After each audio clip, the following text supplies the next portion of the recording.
الحمد للہ رب العالمین والصلاة والسلام علی اشرف الانبیاء والمرسلین وعلی آلہ واصحابہ اجمعین۔ قال اللہ تعالی وتبارک فی القرآن المجید والفرقان الحمید۔ اعوذ باللہ من الشیطان الرجیم، بسم اللہ الرحمن الرحیم۔ یا ایہا الذین آمنوا اتقوا اللہ حق تقاتہ ولا تموتن الا وانتم مسلمون۔ صدق اللہ مولانا العظیم وصدق رسولہ النبی الکریم الرؤوف الرحیم۔ اللہم نور قلوبنا بالقرآن وزین اخلاقنا بالقرآن وادخلنا الجنة بالقرآن ونجنا من النار بالقرآن۔ قال اللہ تعالی وتبارک فی شان حبیبہ مخبرا وآمرا ان اللہ وملائکتہ یصلون علی النبی یا ایہا الذین آمنوا صلوا علیہ وسلموا تسلیما۔ اللہم صلی علی سیدنا و مولانا محمد معدن الجود والکرم صلاۃ و سلاما علیک یا سیدی یا رسول اللہ۔ تمام حمد و ثنا، تعریف و توصیف اللہ جل مجدہ الکریم کی ذات بابرکات کے لیے، جو خالق کائنات بھی ہے اور مالک ششرہات بھی۔ اللہ جل وعلا کی حمد و ثنا کے بعد رسول رحمت، شفیع معظم، نبی محتشم، حضور ختمی المرتبت صلی اللہ علیہ وآلہ وسلم کے حضور ناز میں اپنی عقیدتوں، ارادتوں اور محبتوں کا خراج پیش کرنے کے بعد واجب الاحترام ذوی الاحتشام، معزز محتشم ناظرین و ناظرات، السلام علیکم ورحمۃ اللہ وبرکاتہ۔ ماہ سیام رمضان المبارک کی شب برکتیں، رحمتیں، کرم نوازیاں، اجالے اور روشنیاں لیے جلوہ فراز ہے، اور آج تقوی کے عنوان سے کچھ باتیں آپ کے سامنے رکھنے کی کوشش کروں گا۔ اللہ جل شانہ میری زبان پر کلمۃ الحق جاری فرمائے۔ کتاب رحمت قرآن مجید میں بار بار تقوی اختیار کرنے کا حکم نامہ اہل ایمان کے نام موجود ہے۔ تقوی ہے کیا؟ اس کا لغوی معنی تو بچنا، ڈرنا اور محتاط رہنا ہے، لیکن اصطلاح شریعت اسلامیہ میں اللہ کے حکموں کو بجا لانا اور اس کی نافرمانی سے اپنے آپ کو بچانا تقوی کہلاتا ہے۔ کسی نے کہا کہ تمہارا رب جہاں تمہیں دیکھنا چاہتا ہے تم وہاں پائے جاؤ، اور جہاں وہ نہیں دیکھنا چاہتا وہاں تم نہ پائے جاؤ، تو یہ تقوی ہے۔ حضرت کعب احبار رضی اللہ تعالی عنہ سے پوچھا گیا کہ آپ پچھلی کتابوں کے عالم بھی ہیں، قرآن مجید کو بھی آپ نے پڑھا ہے، تو آپ بتائیے کہ تقوی کیا ہے؟ تو آپ نے سوال کرنے والے سے کہا، کبھی آپ ایسی وادی سے گزرے ہیں جہاں کانٹے دار جھاڑیاں ہوں؟ تو کہا کئی بار گزرا ہوں۔ تو کہا پھر کیسے گزرے؟ کہا میں اپنے دامن کو سمیٹ لیا کہ ایک ایسی وادی سے میرا گزران ہو رہا ہے جہاں کانٹے دار جھاڑیاں ہیں، تو کوئی کانٹا میرے دامن سے الجھ نہ جائے اور میرا لباس تار تار نہ ہو جائے۔ تو حضرت کعب احبار فرمانے لگے کہ تقوی بھی اسے ہی کہتے ہیں، دنیا میں رہ کر کے اس طرح سے زندگی بسر کی جائے کہ گناہوں سے دامن داغدار نہ ہونے پائے۔ اس دنیا میں رہنا بھی ہے، لیکن اس دنیا کی شرور سے اپنے آپ کو بچانا بھی ہے۔ دنیا کے اندر موجود فتنوں سے اپنے آپ کو محفوظ رکھنا ہے، نفس اور شیطان کے مکر و فریب سے اپنی حفاظت کرنی ہے، اپنے دامن کو داغدار نہیں ہونے دینا، اپنے دامن کو پھٹنے نہیں دینا، اپنے ضمیر کی چادر پہ داغ نہیں لگنے دینا، اپنے باطن کی صفائی اور ستھرائی اور پاکیزگی اور عفت کا خیال رکھنا ہے۔ دنیا میں رہ کر کے بھی دنیا کی غلاظتوں سے اپنے آپ کو محفوظ رکھنا تقویٰ کہلاتا ہے۔ کہا اس دنیا میں اس طرح رہو جس طرح کشتی پانی میں رہتی ہے، پانی میں رہنے کے باوجود اپنے اندر پانی نہیں آنے دیتی، چونکہ اگر کشتی پانی میں رہے تو خیر ہے، خود بھی تیرے گی اور اپنے اوپر بیٹھے سواروں کو بھی کنارے تک لے جائے گی، لیکن اگر پانی کشتی میں داخل ہونا شروع ہو گیا تو خود بھی ڈوبے گی اور جو اس کے اوپر سوار ہوں گے وہ بھی ڈوب جائیں گے۔ اس لیے تم دنیا میں رہو تو خیر ہے، لیکن دنیا اگر تمہارے اندر اتر آئی تو پھر کچھ باقی نہیں بچے گا۔ من نظر الی الدنیا نظر الحب اخرج اللہ تعالی من قلبہ نور الیقین والزہد۔ جو دنیا کو محبت کی نظر سے دیکھتا ہے، اللہ اس کے دل سے زہد اور تقوی کے نور کو کھینچ لیتا ہے۔ اس لیے اس دنیا میں رہ کر کے بھی اس دنیا سے اپنے آپ کو محفوظ رکھنا ہے۔ اپنی ضرورت کا ضرور رزق جمع کریں، ضرورت سے زائد کمائیں تو ساتھ یہ نیت جڑی ہو کہ معاشرے کے وہ لوگ جو کمانے کی اہلیت نہیں رکھتے میں ان کی ضرورت کو پورا کروں گا، تو یہ دنیا نہیں یہ دین ہوتا ہے۔ لیکن جب خواہشات انسان کو یوں گھیر لیتی ہیں اور وہ اپنے خالق سے غافل ہو کے اس دنیا کو مقصود بنا لیتا ہے تو پھر وہ اپنے اندر اور اپنے باطن کو خراب کر بیٹھتا ہے۔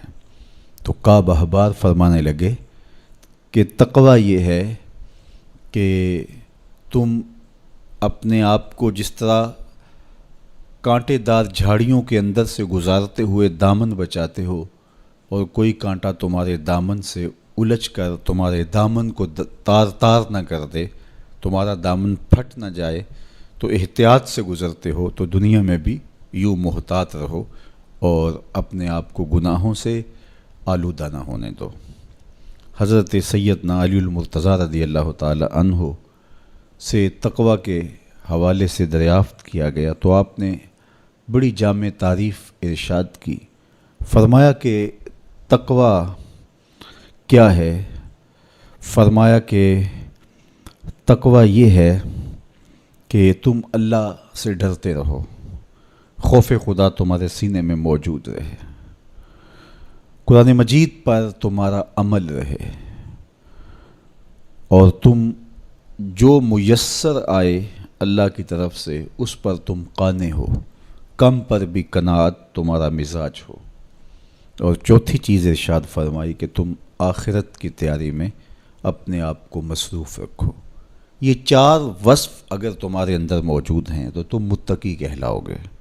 سب سے پہلا وصف کیا ہے کہ اپنے آپ کو اللہ جل شانہ کے خوف میں مبتلا رکھو، اللہ کا ڈر تمہارے سینے میں موجود رہے۔ اللہ کا ڈر کس معنی اور کس مفہوم میں ہونا چاہیے؟ عمومی طور پہ بندہ جس شے سے ڈرتا ہے اس سے وحشت بھی کرتا ہے، اس سے نفرت بھی کرتا ہے۔ سانپ سے ڈرتا ہے، بچھو سے ڈرتا ہے اور موذی جانوروں سے خوف زدہ ہوتا ہے، لیکن اگر ہتھے چڑھ جائیں تو انہیں چھوڑتا بھی نہیں، بلکہ ہمیں تو حکم دیا گیا اقتلوا الموذی قبل ان یوذی، قبل اس سے کہ موذی تم کو ایذا دے تم اس کا خاتمہ کر ڈالو، اگر تمہارے بس میں ہو تو تم انہیں مار ڈالو۔ تو عمومی طور پہ بندہ جس سے ڈرتا ہے اس سے نفرت بھی کرتا ہے، لیکن اللہ سے بندہ ڈرتا بھی ہے، اس سے محبت بھی کرتا ہے۔ تو یہ ڈر پھر کس مفہوم میں ہوا؟ تو کچھ اشیاء سے، کچھ لوگوں سے ڈر ان کے گزند کی وجہ سے ہوتا ہے، لیکن یہ ڈر جو اللہ کا بندہ مومن کے دل میں ہے یہ محبت کا ڈر ہے۔ جب کوئی کسی سے پیار کرتا ہے تو اس کی ناراضگی سے ڈرتا ہے، وہ روٹھ نہ جائے، وہ ناراض نہ ہو جائے۔ میری زندگی کا سارا سرمایہ تو اس کی خوشیاں ہیں، اس کی خوشی میری زندگی کا جمال ہے، اور اگر وہ روٹھ گیا تو میری زندگی اجڑ جائے گی، میری زندگی کا سارا نور ختم ہو جائے گا، میری زندگی کی ساری خوشیاں ختم ہو جائیں گی۔ تو اللہ سے ڈرنے کا مفہوم بھی یہی ہے کہ جب بندہ اس سے پیار کرتا ہے، اور مومن کی شان ہے والذین آمنوا اشد حبا للہ، جو اہل ایمان ہیں وہ سب سے زیادہ اپنے رب سے محبت کرتے ہیں، ٹوٹ کے چاہتے ہیں اپنے رب کو۔ تو جب اتنی محبت کرتے ہیں اپنے رب سے تو وہ ڈرتے ہیں کہ کہیں ہمارا رب ہم سے روٹ نہ جائے، ہمارا رب ہم سے ناراض نہ ہو جائے۔ تو یہ احساس جب انسان کے ساتھ ہمیشہ جڑا رہے گا کہ میرا اللہ مجھ سے ناراض نہ ہو جائے، تو پھر اس کی زندگی کتنی خوبصورت ہوگی اور وہ گناہوں سے کیوں نہیں بچ پائے گا۔ تو سیدنا علی المرتضیٰ رضی اللہ تعالیٰ عنہ فرماتے ہیں کہ تقوی یہ ہے کہ تمہارے دل میں اللہ کا خوف بیٹھا رہے اور اس کی ناراضگی سے تم ڈرتے رہو، اور یہ احساس تمہاری زندگی میں جمال اور خوبصورتی پیدا کرے گا۔ دوسری بات، قرآن مجید پر تمہارا عمل ہو۔ جب کتاب اللہ تمہاری رہنما بن جائے اور تم اپنی زندگی کے سارے عمل کتاب اللہ کی بتائی ہوئی تعلیمات کے مطابق کرو گے تو پھر اس کا عملی نتیجہ تو خوبصورت ہوگا۔ جب تھیوری اچھی ہوگی تو پریکٹیکل بھی اچھا آئے گا۔ جب تم قرآن کے بتائے ہوئے طریقے کے مطابق زندگی بسر کرو گے تو کیسے نہیں ہوگا کہ تمہاری زندگی خوبصورت زندگی ہوگی اور تم کامیاب اور بامراد اور خوش نصیب شخص قرار پاؤ گے۔ اس لیے قرآن مجید پہ عمل اپنی زندگی میں لازم کر لو۔ یہ تمہارے رب نے تمہارے نام رسول کریم صلی اللہ علیہ وآلہ وسلم کی وساطت سے ایک پیغام بھیجا ہے، مکمل ضابطہ حیات ہے، دستور زندگی ہے۔ اس کتاب سے وابستگی، دل بستگی، تعلق کی خاطر تمہیں کبھی رسوا نہیں ہونے دے گا، تمہیں کبھی بے مراد نہیں ہونے دے گا، تمہیں کبھی نقصان میں نہیں پڑنے دے گا، تمہیں ناکام نہیں ہونے دے گا۔ تم ہمیشہ سرخرو ہوگے، کامیاب ہو جاؤ گے، بامراد رہو گے، عزتیں اور وقار تمہارا مقسوم ہوگا اگر اس کتاب کے ساتھ تمہارا تعلق مضبوط ہوا۔ تیسری بات، جو تمہیں میسر ہو اس پر قناعت کرو۔ میسر پر قناعت کرنے کی عادت بن جائے تو زندگی کی تلخیاں ختم ہو جاتی ہیں۔ عمومی طور پہ ہمیں اتنا کچھ اللہ نے عطا کیا ہوا ہوتا ہے، لیکن اس کے باوجود ہم سکون میں نہیں ہوتے، اس لیے کہ ہم ایک ہدف طے کرتے ہیں اور اس کی طرف ہم بڑھتے ہیں۔ تو میسر کا جو سرور ہے، میسر کا جو لطف ہے، اس کو حاصل کرنے کی بجائے جو میسر نہیں ہے اس کی تگ و تاز کے اندر ہم اپنے آپ کو پگھلا رہے ہوتے ہیں۔ تو اس لیے ہم جب اللہ کے دیے گئے پر قناعت کریں گے، ہاں آپ زیادہ کی کوشش کر سکتے ہیں اس نیت کے ساتھ کہ میں دوسرے ضرورت مندوں کی ضرورت بھی پوری کروں، لیکن اطمینان آپ کو یہ ہونا چاہیے کہ جو مجھے میسر ہے، یہ میرا مقدور تھا، یہ مجھے مل گیا، اور اگر میرا مقدور کوئی اور بھی ہوا تو وہ بھی مجھے مل جائے گا، اور ملے گا تب جب اس کا وقت ہوگا، وقت سے پہلے نہیں ملے گا۔ جب ہم اپنے مقدور کو وقت سے پہلے حاصل کرنے کی کوشش کرتے ہیں تو پھر زندگی میں تلخی بھر جاتی ہے، ہم بے چین ہو جاتے ہیں کہ وہ مل کیوں نہیں رہا، میاں وہ کیسے ملے، اس کے ملنے کا بھی وقت ہی نہیں آیا ہے۔ تو ہم ایک اضطراب میں مبتلا ہو جاتے ہیں، بے چین ہو جاتے ہیں۔ اور اگر ہم یہ یقین کر لیں کہ ہمارے مقدور کا ہمیں جب وقت ہوگا تو ضرور ملے گا، تو پھر زندگی کے اندر ایک طمانینت پیدا ہو جائے گی۔ تو جو تھوڑا میسر ہے، جو زیادہ میسر ہے، اس پر ہم مطمئن ہونے کی عادت پیدا کر لیں۔ سیدنا علی المرتضیٰ رضی اللہ تعالی عنہ سے ہی مروی حضور کا ایک فرمان ہے، جو اللہ کے دیے گئے تھوڑے رزق پہ راضی ہو گیا، اللہ اس کے تھوڑے عملوں پہ راضی ہو جائے گا۔ تو قناعت کا جوہر نصیب ہو جائے تو پھر زندگی سوکھی بھی ہو جاتی ہے اور تقوی کی دولت بھی نصیب ہو جاتی ہے۔ چوتھی چیز سیدنا علی المرتضیٰ رضی اللہ تعالیٰ عنہ فرماتے ہیں، یہ ہے کہ تم آخرت کی تیاری میں لگے رہو۔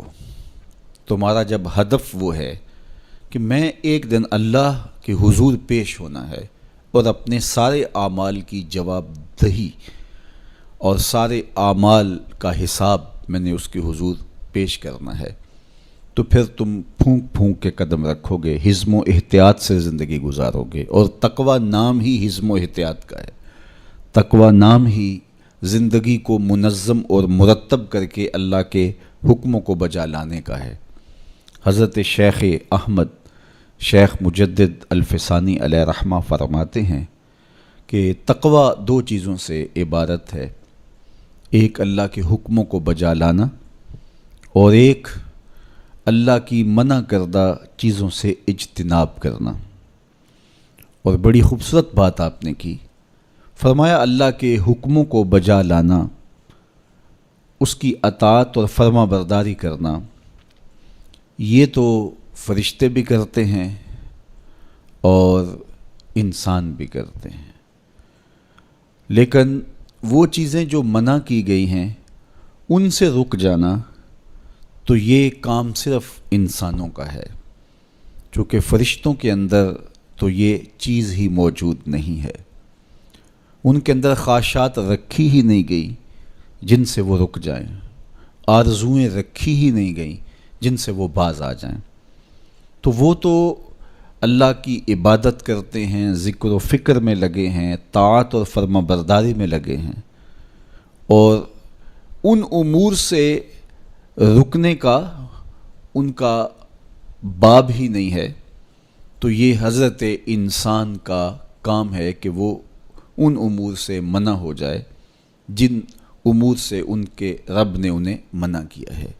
تو یہ شے حضرت انسان کو ممتاز کرتی ہے اور تقوی کے حصول کا ذریعہ اور ضامن بنتی ہے۔ اللہ جل شانہ کے منع کردہ کاموں سے رک جائے اور اس کے حکموں کو بجا لانے کی کوشش میں لگا رہے، یہ تقوی کہلاتا ہے۔ بعض نے یہ کہا کہ انسان کے جو ظاہری اعمال ہیں اور انسان کے جو باطنی اعمال ہیں، ان دو اعمال کو دو حصوں میں تقسیم کیا، تو کہا کہ جو باطن کے اعمال ہیں وہ تقوی کہلاتے ہیں۔ آپ کوئی نیک عمل کرتے ہیں تو ظاہر ہے کہ وہ امتثال امر کے طور پہ آپ وہ کام بجا لا رہے ہیں، لیکن اب آپ دل سے بھی رکے ہوئے ہیں اس کام سے، تو یہ آپ کے دل کا عمل ہے اور یہ تقوی کہلاتا ہے۔ قرآن مجید میں اللہ تعالیٰ نے ایک مقام پہ ارشاد فرمایا، جو اللہ کی نشانیوں شعائر اللہ کی تعظیم کرتے ہیں تو یہ دل کا تقوی ہے۔ تو تقوی کا تعلق پھر جڑ جاتا ہے دل سے۔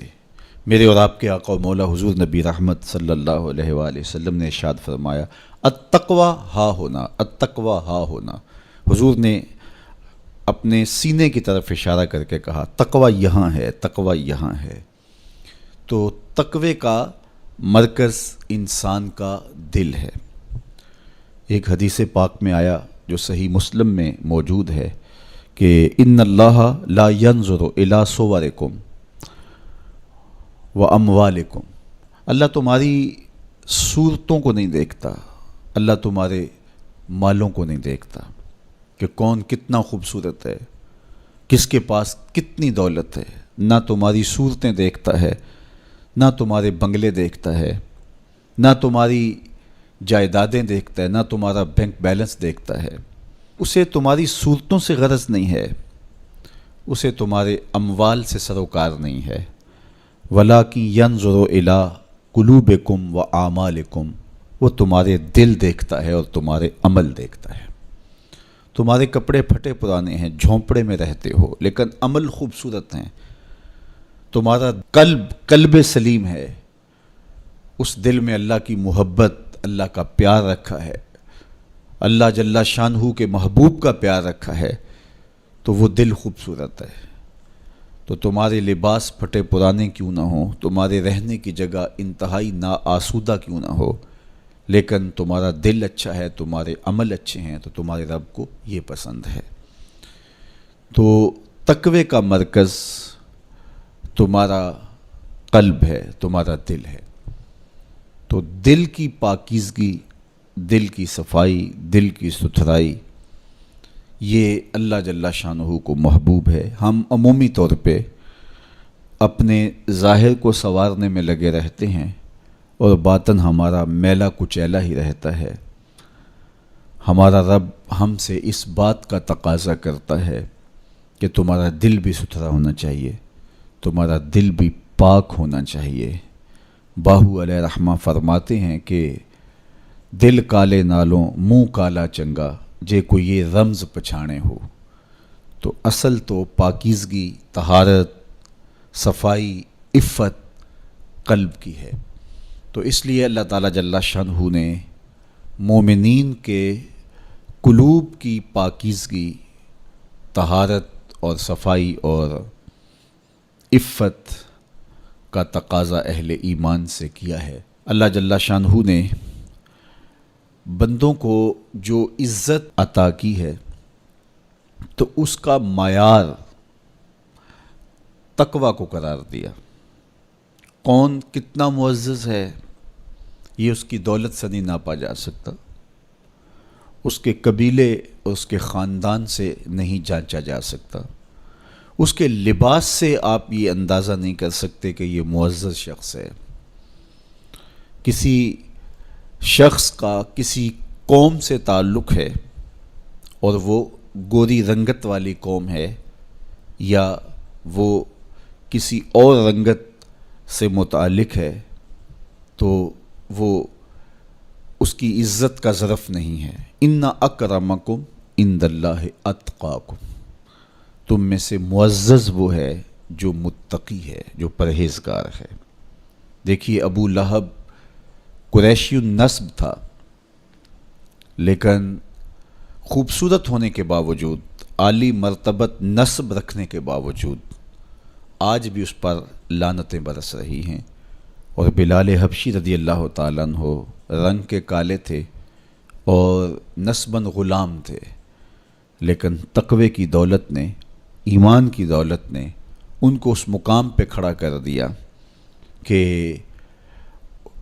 وہ ہاشمی النسب شخص تقوی اور ایمان کی عدمیت کی وجہ سے ان کے قدموں سے لگی ہوئی دھول تک بھی نہ پہنچ سکا، اور وہ عزتوں کے اس شرف کو حاصل کرتے ہیں جو انہی کا مقسوم ہے۔ تو اسلام نے شرف کا معیار، عزت کا معیار تقوی قرار دیا ہے۔ تو اس لیے ہمیں تقوی کو حاصل کرنے کے لیے کوشاں رہنا چاہیے اور ایسے اعمال بجا لانے چاہیے کہ جس سے ہمیں تقوی حاصل ہو۔ حضرت شیخ احمد مجدد الفسانی علیہ رحمہ فرماتے ہیں، جو شخص اپنے اوپر 10 چیزوں کو لازم کر لیتا ہے تو لازمی نتیجہ یہ ہوتا ہے کہ وہ متقی بن جاتا ہے۔ وہ 10 چیزیں کون سی ہیں؟ ماہ صیام کے ان حسین لمحوں میں ہمیں وہ 10 اوصاف اپنے اندر پیدا کرنے چاہیے تاکہ ہم متقی بن جائیں، اور متقی اللہ کے محبوب بندے ہیں۔ تقوی اختیار کرنے والے اللہ جل شانہ کی رحمتوں کے خاص مستحق ہیں۔ جنہیں تقوی کا نور نصیب ہوتا ہے وہ اللہ کی رحمتوں کے سائے میں آ جاتے ہیں۔ اگر ان پر مصائب، آلام، مشکلیں آتی ہیں تو ان کے تقوی کی وجہ سے اللہ انہیں راستے عطا کر دیتا ہے۔ وَمَن يَتَّقِ اللَّهَ يَجْعَل لَّهُ مَخْرَجًا وَيَرْزُقْهُ مِنْ حَيْثُ لَا يَحْتَسِبُ۔ اللہ اکبر۔ ارشاد فرمایا کہ جو اللہ سے ڈرتا ہے، تقوی اختیار کرتا ہے، اس کے لیے ہم مصیبت سے نکلنے کے راستے پیدا کر دیتے ہیں، اور اللہ جل شانہ اس کے لیے وہاں سے رزق عطا کرتا ہے جہاں سے اسے گمان بھی نہیں ہوتا ہے۔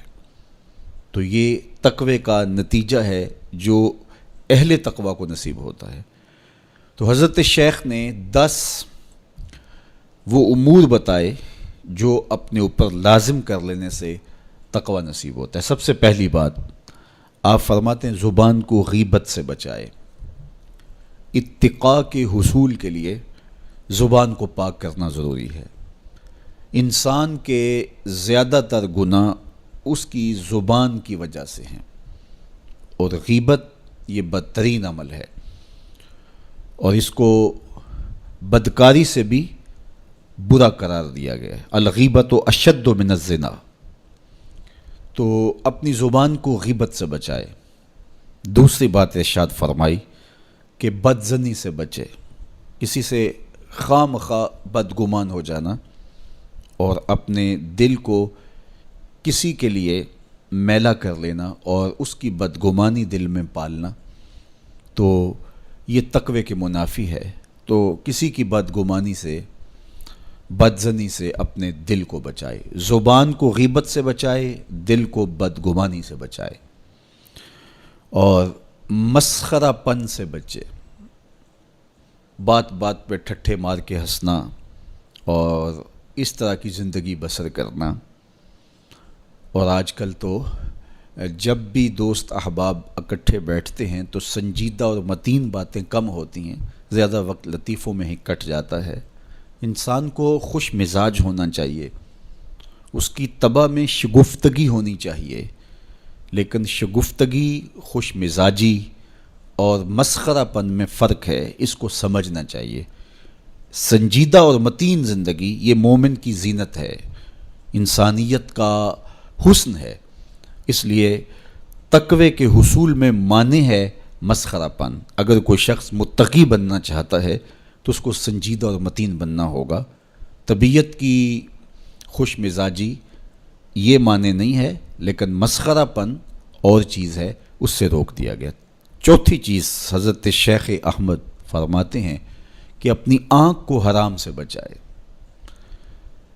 اپنی آنکھ کی حفاظت کرنے سے تقوی حاصل ہوتا ہے۔ جب آنکھ خراب ہوتی ہے تو دل خراب ہوتا ہے، جب دل خراب ہوتا ہے تو پھر پورا بدن خراب ہو جاتا ہے۔ اس لیے وہ دروازہ جو کھلا ہے اور اس سے بدی شر اندر اتر رہی ہے اور پھر اس سے آپ کا سارا نظم ہستی برباد ہو رہا ہے، تو اس دروازے کو بند کریں، تو اپنی آنکھ کو حرام سے بند کریں۔ پانچویں چیز ارشاد فرمائی، ہمیشہ سچ بولے۔ جھوٹا شخص کبھی متقی نہیں ہو سکتا۔ اتقاء کے حصول کے لیے اپنے آپ کو سچ کا خوگر بنانا ہوگا۔ سچ کے بغیر کبھی نہ بولیں۔ جھوٹ بولنے والے کی زبان سے شر پھیلتا ہے، اور جب کوئی شخص جھوٹ بولتا ہے تو حدیث پاک میں آتا ہے اس سے بدبو نکلتی ہے، جس کو عام لوگ تو نہیں سونگھ پاتے، لیکن اللہ کے فرشتے 1 میل دور پیچھے ہٹ جاتے ہیں۔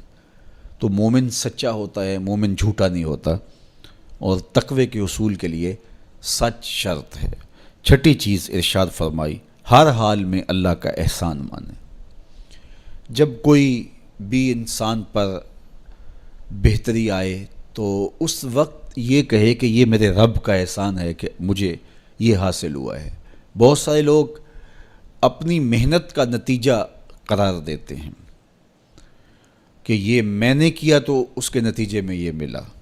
بسا اوقات آپ کتنا سیدھا کام کر رہے ہوتے ہیں، کتنی محنت کر رہے ہوتے ہیں، لیکن نتیجہ اس کے برعکس آ رہا ہوتا ہے۔ سیدنا علی المرتضیٰ رضی اللہ تعالیٰ عنہ فرماتے ہیں، میں نے اللہ کو اپنے ارادوں کی شکست سے پہچانا، تو یہ اس کی کرم نوازی ہے کہ اس نے ایسا کر دیا۔ صحت میرا کمال نہیں، یہ اللہ کی عطا ہے۔ علم میرا کمال نہیں، یہ اللہ کی عطا ہے۔ لہجوں کی خوبصورتی یہ اس کی عطا سے ممکن ہے۔ اس نے آنکھوں میں روشنائی رکھی، اس نے توفیق عمل نصیب فرما دی، اس نے اچھائی کی راہوں پہ گامزن کیا۔ ماہ صیام میں روزہ رکھنے کی توفیق ہوئی، صلاۃ التراویح میں حاضری کا موقع میسر آیا، دیگر صالح اعمال تلاوت کلام مجید نصیب ہوئے، تو مت سمجھے کہ یہ کوئی میرا کمال ہے۔ اللہ کا احسان مانے گا تو غرور پیدا نہیں ہوگا، تکبر پیدا نہیں ہوگا۔ تو ہر حال میں اللہ کا احسان مانے، جو بھی خیر اس کو ملے وہ کہے یہ میرے رب کی طرف سے ہے، اور اگر اس کا کرم نہ ہوتا تو یہ عمل مجھے نصیب نہ ہوتا۔ اور کتنے عمل ہیں کہ نصیب ہونے کے بعد عجب سے، تکبر سے، ریاکاری سے برباد ہو جاتے ہیں۔ کیتی کتری پئی کھو محمد تے سکہ بنیا زردہ، کتنے عمل ہیں کہ برباد ہو جاتے ہیں، تکبر آ گیا، عجب آ گیا، ریاکاری آ گئی، تو یہ اس کی طرف سے ہی ہے۔ تو جب یہ کہے گا تو عجب، تکبر، غرور کچھ پیدا نہیں ہوگا، تو پھر عمل قبول ہوگا اور انسان تقوی کی منزل تک پہنچے گا۔ ساتویں چیز، اپنا مال راہ حق میں خرچ کرے۔ ناحق راستے پر ایک درہم بھی خرچ نہ کرے۔ کمایا ہوا مال راہ حق میں خرچ کرنے سے اتقاء کی دولت نصیب ہوتی ہے۔ اللہ قیامت کے دن بندے کے قدم اپنے حضور سے ہٹنے نہیں دے گا جب تک اس سے 3 سوال نہیں کر لے گا۔ ان میں سے ایک سوال یہ ہوگا کہ مال کمایا کہاں سے، مال خرچ کہاں کیا۔ جس طرح مال حلال کمانا ضروری ہے، مال کو جائز جگہوں پہ خرچ کرنا بھی ضروری ہے، حق کے راستے پہ خرچ کرنا بھی ضروری ہے۔ اس لیے یہ اپنی طبع کے اندر لازم کر لے کہ کبھی بھی اس کا مال کسی ناجائز اور فضول کام میں خرچ نہ ہو، راہ حق میں اس کا مال لگے۔ 8ویں چیز، نفس کے لیے کبھی بڑائی بلندی نہ چاہے، اس سے طبیعت میں سرکشی آئے گی اور تقوی کے راستے میں یہ عمل مانے ہے۔ اور نمازوں کی حفاظت کرے۔ نمازوں کی اگر حفاظت نہیں کرتا تو باقی سارے عمل اس کے پاس ہیں، تو وہ متقی کیسے بن سکتا ہے؟ چونکہ یہ تو اسلام کا بنیادی فریضہ ہے جو اہل ایمان پر لازم کیا گیا ہے، جو کسی صورت کے اندر بھی، حتیٰ کہ حالت بیماری کے اندر بھی معافی جس کی نہیں ہے، سفر کے اندر بھی نماز کی معافی نہیں، مختصر کر دی گئی، قصر کر دی گئی، لیکن معافی نہیں دی گئی، حالت جنگ کے اندر بھی اس کی معافی نہیں ہے۔